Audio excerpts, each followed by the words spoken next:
Hello नमस्ते, most welcome आप सभी का। उम्मीद है सब लोग बिल्कुल बढ़िया होंगे। स्टार्ट करते हैं आज के सेशन और इस वाले सेशन में अपने दिल्ली पुलिस के 29 दिसंबर को फर्स्ट एंड सेकंड शिफ्ट के आए हुए जीएस के क्वेश्चंस देखते हैं और बताना कि इसका लेवल आज का कैसा रहा। ओके, देखो ये है आपका पहला पहला इसमें कि भाई पूछा गया है क्या आईएमएफ के वर्तमान में अध्यक्ष कौन है? क्रिस्टलिना जॉर्जियावा ये है। और अगर आप देखोगे यूएसए के अंदर इसका आपको हेडक्वार्टर देखने को मिल जाएगा वॉशिंगटन डीसी में। 1944 में इसकी स्थापना हुई है। इसका काम है डूबती अर्थव्यवस्था को बचाना। किसका? इंटरनेशनल मॉनिटरी फंड का, आईएमएफ का। तो भारत को भी 1991 में बचाया था, आज पाकिस्तान और श्रीलंका को बचा रहा है। सीआईएसएफ के वर्तमान अध्यक्ष अगर हम देखें प्रवीर रंजन। सीआईएसएफ कब बना है भाई? ये इसका गठन हुआ है 1969 में। और NSC national stock exchange Mumbai के अंदर है, 1992 में ये बना है। ओके भाई, और आशीष कुमार चौहान इसके अभी अध्यक्ष हो जाएंगे। कौन हो जाएंगे? आशीष कुमार चौहान। ओके, अगर हम देखें गरीबी हटाओ का नारा किस पंचवर्षीय योजना में दिया गया था? पांचवी वाली में, जो 1974 से 1978 के बीच में चली थी। पूरी नहीं होने दिया गया था इसको। 1979 में ये पूरी होती, उससे पहले ही मोरारजी देसाई ने इसको 1978 में ही इसको बीच में रोक दिया। अच्छा, इसमें जो हमारी लक्ष्य वृद्धि दर रखी गई थी वो कितनी रखी गई थी? वो रखी गई थी 4.4% और 4.8% हासिल करी थी, यानी कि वास्तविक ये थी। ओके, अगर आप देखोगे वास्तविक थी ये वाली। अगर हम देखें भारत का कौन सा शहर कांच की चूड़ी के उद्योग के लिए जाना जाता है? फिरोजाबाद, यूपी। और तमिलनाडु के तट को किस नाम से जाना जाता है? कोरोमंडल के नाम से जाना जाता है। सर्दियों में वर्षा है ना भाई, मींस हमारे यहाँ पर उत्तर भारत में उस समय पर सर्दी पड़ रही होती है और उनके समय पर वहां पर गर्मी ही रहती है, बट वहां बारिश होती है उस समय पर कोरोमंडल कोस्ट पर। ठीक है भाई, लौटते हुए मानसून से वर्षा होती है। अगर हम देखिए एशियाई खेलों में भारत के कितने स्वर्ण पदक जीते हुए भाई? देखो हम 2022 वाले एशियन गेम की बात कर रहे हैं जो 19वें नंबर का था। कोविड की वजह से 2023 में हुआ। कहां पर हुआ? हांगझाऊ चाइना में हुआ है। हांगझाऊ चाइना में।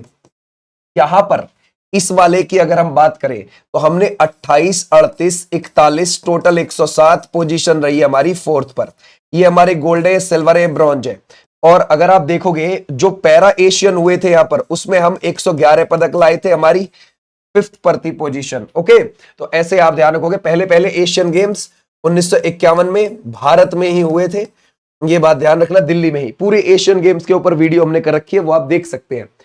ब्रिक्स के आकस्मिक आरक्षित व्यवस्था का प्राथमिक उद्देश्य क्या है? सदस्य देशों को भुगतान संतुलन संकट के दौरान वित्तीय सहायता प्रदान करना, यह है। अब देखो अगर हम देखें ब्रिक्स सबसे पहले ब्रिक बना था 2006 में। ब्राजील, रशिया, इंडिया, चाइना, इनकी फिर बैठक हो गई इसी नाम से 2009 में। फिर इसी नाम से 2010 में भी बैठक हो गई। जब बैठक हो गई तो साउथ अफ्रीका भी इसमें शामिल हो गया बैठक के बाद। यानी कि फिर पूरी ब्रिक्स के नाम से BRICS है ना भाई, ध्यान रखोगे BRICS पूरी ये हुई थी 2011 में। यानी कि Brazil, Russia, India, China, south Africa की पूरी फुल मीटिंग हुई है 2011 में। ओके, अब बात आती है कि सर इसमें 2024 में कुछ और देश आ गए जनवरी में। हाँ आ गए, अफ्रीका महाद्वीप से 2 आए। एक तो आया मिस्र और एक आया इथियोपिया। ठीक है, इथियोपिया आया। उसके बाद अगर हम देखें एशिया महाद्वीप से UAE आया और ईरान आया। सऊदी अरेबिया ने आने से मना कर दिया। तो 5 पहले ये थे, 4 ये हो गए, कितने हो गए? 9। और फिर उसके बाद 2025 में इंडोनेशिया भी आ गया। ओके भाई, इंडोनेशिया आ गया। तो अब कितने हो गए? 1 ये हो गया, 10 हो गए टोटल। ओके, और अगर आप देखोगे इन ब्रिक्स देशों ने एक ब्रिक्स बैंक भी बनाया था 2014 में, ये भी आप ध्यान रख सकते हो। ठीक है भाई, जिसको NDB भी बोलते हैं, न्यू डेवलपमेंट बैंक भी बोलते हैं। अगर हम देखें 2022 का अंतरराष्ट्रीय बुकर पुरस्कार ये किस पुस्तक ने जीता है? टॉम्ब ऑफ सैंड, याद रखोगे गीतांजलि श्री है ना भाई, इन्होंने ये लिखी थी, गीतांजलि श्री ने, ये ध्यान रखना। अच्छा, ब्रिक्स के बारे में ये भी पूछ सकता है कि 2025 कहां पर हुआ है? ब्राजील में हुआ है ब्रिक्स। और 2026 कहां पर? 2025 यहां हो गया और 2026 होगा भारत में, ये भी आप ध्यान रखोगे।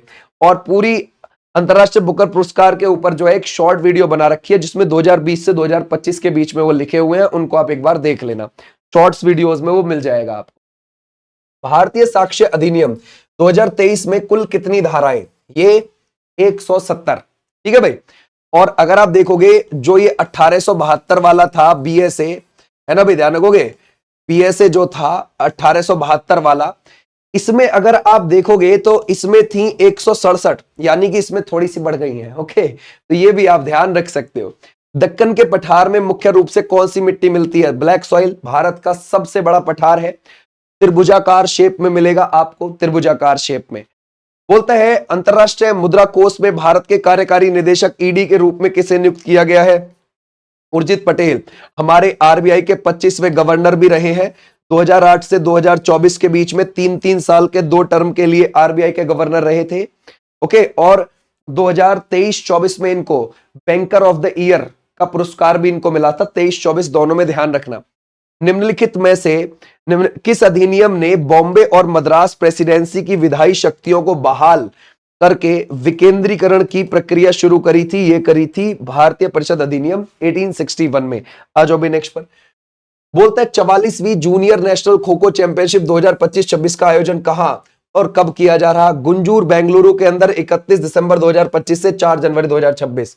बोलता है केरल का यह कौन सा शास्त्रीय नृत्य है जो कहानी सुनाने के लिए मुद्राओं, हाथों के संकेत और चेहरे के भावों के विशेष प्रयोग के लिए प्रसिद्ध है? कथकली। ठीक है भाई, कथकली में ध्यान रखोगे चेहरे का बहुत ज्यादा प्रयोग किया जाता है और इस पर रंग भी बहुत ज्यादा लगाए जाते हैं और चेहरे की कलाएं भी बहुत दिखाई जाती है इसमें। ठीक है, केरल का शास्त्रीय नृत्य है कथकली, पुरुषों के द्वारा किया जाता है। किसके द्वारा किया जाता है? पुरुषों के द्वारा। ओके, वैसे तो यहाँ का शास्त्रीय नृत्य मोहिनी अट्टम भी है, वो महिलाओं के द्वारा किया जाता है, सिर्फ एक सिंगल स्त्री के द्वारा किया जाता है वो।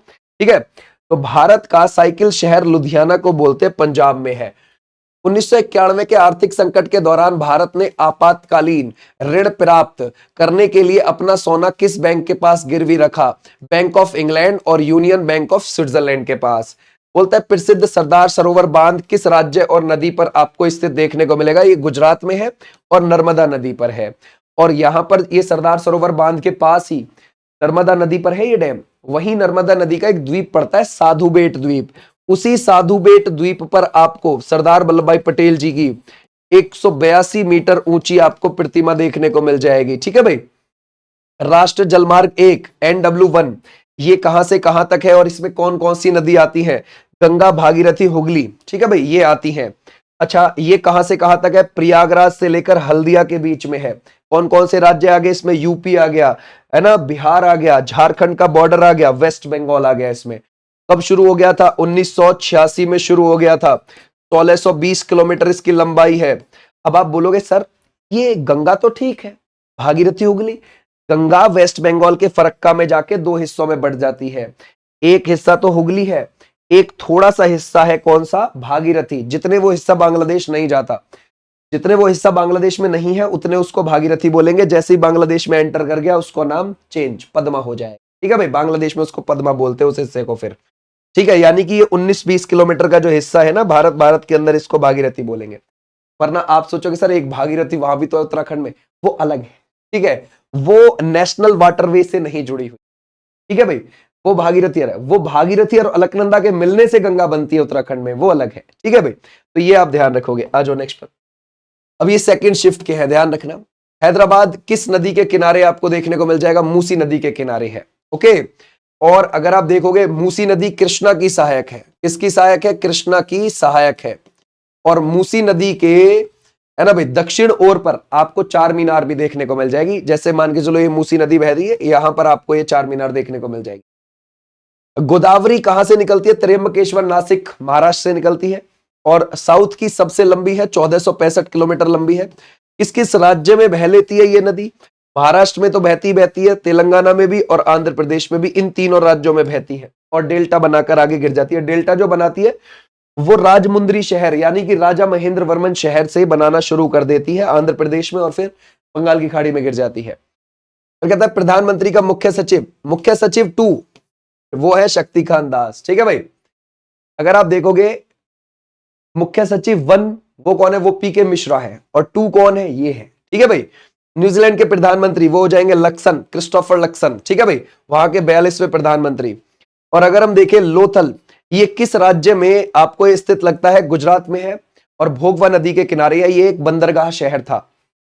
अगर हम देखें हमारी आर्थिक नीति की शुरुआत कब हुई?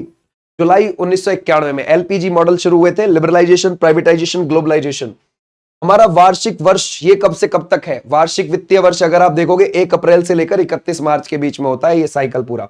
यूएनडीपी मानव विकास सूचकांक में भारत का स्कोर इस बार कितना था? इतना। 2025 में जो ये रिपोर्ट आई है हमारी 2023 के आधार पर आई है और हम 130 पर है 193 देशों में से। यूएनडीपी इसको जारी करता है, यूनाइटेड नेशन डेवलपमेंट प्रोग्राम 1965 में बना है। ओके, न्यूयॉर्क में इसका आपको हेडक्वार्टर देखने को मिलेगा यूएसए के अंदर। ठीक है भाई, और सबसे पहली बार जो ये रिपोर्ट आई थी वो 1990 में आई थी और ये महबूब उल हक और अमर्त्य सेन इन दोनों ने तैयार करी थी। महबूब उल हक पाकिस्तानी अर्थशास्त्री हैं। बोलते हैं सिंधु घाटी सभ्यता में सबसे पहले कौन सी फसल कपास और गेहूं ये उगाई गई? ठुमरी का कथक से गहरा संबंध है। आपसे पूछा गया था कि ठुमरी का संबंध किससे है। ओके, ठुमरी एक गायन शैली है। बोलते हैं गोदावरी नदी का उद्गम ये हो गया महाराष्ट्र के नासिक के त्र्यंबकेश्वर से हो गया। 1799 में प्रेस पर सेंसरशिप ये वेलेजली ने लगाई, क्योंकि टाइम देखो भाई किसने लगाई है। 1798 से 1805 तक हमारे यहाँ पर बंगाल का गवर्नर जनरल कौन था? बंगाल का गवर्नर जनरल कौन है? बस हमारा आंसर यही मिल गया हमें। ठीक है भाई, तो वो कौन हो जाएगा? वो वेलेजली हो जाएगा, है ना, वेलेजली। अच्छा, फिर इसको हटाया किसने था? वो 1818 में जाके हेस्टिंग ने हराया था, मतलब हटाया था। क्या नाम था उसका? लॉर्ड हेस्टिंग, याद रखना। ठीक है भाई, उसने इसको हटा दिया था। वॉरेन हेस्टिंग मत समझना, वो अलग है। ठीक है भाई, बोलता है मध्य प्रदेश का पन्ना जिला मुख्य रूप से हीरे के लिए प्रसिद्ध है। निधि तिवारी के बारे में पूछा गया है ना भाई। अगर आप देखोगे प्रधानमंत्री मोदी जी का निजी सचिव नियुक्त किया गया है इनको। कहां की रहने वाली है? बनारस की रहने वाली है, आईएएस अधिकारी है। और अगर आप देखोगे प्रधानमंत्री मोदी जी का है ना लोकसभा निर्वाचन क्षेत्र, वो भी आपको वही देखने को मिलेगा, बनारस। तरंगम का संबंध किस शास्त्रीय नृत्य से है? वो हो जाएगा कुचिपुड़ी से। कुचिपुड़ी आपको आंध्र प्रदेश का शास्त्रीय नृत्य देखने को मिल जाएगा, कृष्णा जिले से वहां पर चला हुआ है। कृष्णा जिले में एक कुचेलापुरम गांव पड़ता है, वहां से बिल्कुल ये शुरू हुआ है कुचिपुड़ी शास्त्रीय नृत्य। उस गांव को कुचेलापुरम भी बोल सकते हो, कुचिपुड़ी गांव भी बोल सकते हो। अगला देखते हैं, पीतल की थाली के किनारों पर पैर रखकर किया जाने वाला शास्त्रीय नृत्य है, वो कुचिपुड़ी ही है। पैनी नदी पर पुल बना हुआ है और ये पुल आपको त्रिपुरा और बांग्लादेश के बॉर्डर पर देखने को मिल जाएगा। ये हमने कई बार पढ़ा हुआ है। ठीक है भाई, मैत्री सेतु। बानू मुश्ताक, फिर इनके बारे में पूछा गया है। ठीक है भाई, बानू मुश्ताक की कन्नड़ पुस्तक हार्ट लैंप का अंग्रेजी में अनुवाद जो किया है वो दीपा भस्ती ने किया है और 2025 का इनको क्या मिला है? इंटरनेशनल बुकर प्राइज मिला है। 50,000 यूरो की राशि मिलती है उसमें। 2005 में वो शुरू हुआ है। ओके, एयर इंडिया का नेशनलाइजेशन कब हुआ? एयर इंडिया जो शुरू हो गई थी वो 1932 में शुरू हो गई थी, लेकिन उसका राष्ट्रीयकरण 1953 में जाके हुआ है। ओके, क्लियर हो जाएगा। आ जाओ भैया। बोलता है नरसिम्हन समिति बैंकिंग सुधार से जुड़ी हुई है। ओके, और 1991 और 1998 में 2 भागों में इसकी अध्यक्षता, ध्यान रखोगे, नरसिम्हन की अध्यक्षता में यह गठित की गई थी। ठीक है भाई, ऐसे आप ध्यान रख सकते हो। ये थे तुम्हारे क्वेश्चंस। अब जरा बताओ कि क्या रहा आपका लेवल, क्या नहीं। ये जो क्वेश्चंस हैं इसमें से अगर तुम 1-2 करंट वाले हटा दो तो ये पुराने एसएससी के क्वेश्चंस हैं, ये नए क्वेश्चंस नहीं है। जैसा 2022, 23, 24 में एसएससी ने CGL, CHSL, SSC GD, CPO इन सब में पूछ रखा है, वही इसमें पेस्ट कर दिया लाके। ठीक है, तो ऐसा कुछ नहीं है। हाँ, जो नए बच्चे हैं उन नए बच्चों को ऐसा लग रहा होगा जैसे ये नए क्वेश्चंस है ना। ये सब पुराने क्वेश्चन, ये तुमने ना जाने कितनी बार किए हुए हैं, ना जाने कितनी बार, 50 बार से भी ज्यादा किए होंगे। ठीक है, क्लास में। चलो, thank you, tata, bye bye. मैं फिर मिलूंगा। यहाँ पर हमारी क्लास ये वाली जो लाइव चलती है दिल्ली पुलिस के लिए, रात को 9 बजे लाइव चलती है और रात को 10 बजे रेलवे के लिए लाइव होती है। और हमारी 5 बजे यूपी पुलिस के लिए क्लास चल रही है, वो आप देख सकते हो जीएस की। और 3 बजे आपकी यूपीएसआई के लिए क्लास चल रही है, उसमें मूल विधि चल रही है। Thank you, tata, bye bye. तब तक के लिए नमस्ते, फिर मिलूंगा मैं आप, बाय। और हाँ, एक चीज, इसकी पीडीएफ आपको ऐप पर मिल जाएगी, विनीश चौधरी के नाम से आपको ऐप मिल जाएगा, वहां से आप इसको डाउनलोड कर लेना। वहां पे मॉक टेस्ट भी आ गए हैं, तो वहां मॉक टेस्ट भी आप लगा सकते हो ऐप पर। Thank you.